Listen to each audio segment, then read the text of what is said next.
নমস্কাৰ বন্ধু বান্ধৱীসকল, আজি আপোনালোকৰ বাবে আগবঢ়াব বিচাৰিছোঁ নাৰায়ণ পাটৰৰ এটি হৃদয়স্পৰ্শী অনুভৱ। কবিতাৰ শিৰোনাম নিশাৰ গভীৰ নিস্তব্ধতাত।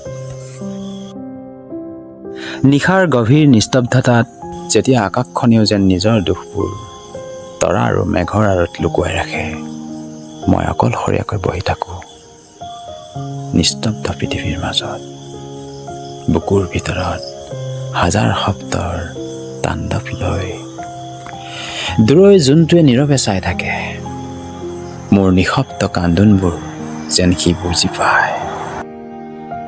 এজাক মলয়া বতাহে লাহেকৈ স্পৰ্শ কৰি যায় মোক, যেন সি মোক সান্তনা দিব খোজে কোনো শব্দ নোহোৱাকৈ। জীৱনত এনে বহু মানুহ লগ পাইছোঁ, হৃদয়ৰ অন্ধকাৰ কোণবোৰ আলোকিত কৰা পুৱাৰ পোহৰৰ দৰে উজ্জ্বল, কিন্তু এদিন একো নোকোৱাকৈ আঁতৰি যায় দূৰলৈ। ৰৈ যায় মাথো কিছু স্মৃতি, যিবোৰে নিশাবোৰক আৰু অধিক নিস্তব্ধ আৰু অধিক বিষাদময় কৰি তোলে। কেতিয়াবা অনুভৱ হয়, মানুহে মুখত হাঁহি পিন্ধি থাকিলেও হৃদয়ৰ গভীৰতাত হয়তো এখন উত্তাল সাগৰ ভাঙি থাকে, যাৰ ঢৌ শব্দ কোনেও শুনিব নোৱাৰে। কাৰণ বেদনাবোৰ সদায় নিস্তব্ধতাৰ ভাষাতে কথা কয়।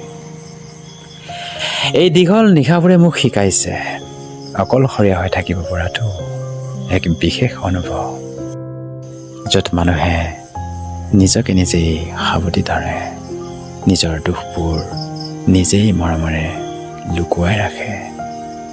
কাৰণ সকলো মানুহে সংগ নাপালেও সকলোৰে বুকুত থাকে কিছুমান অব্যক্ত বেদনা, কিছুমান নীৰৱ কান্দোন, কিছুমান অপূৰ্ণ কাহিনী।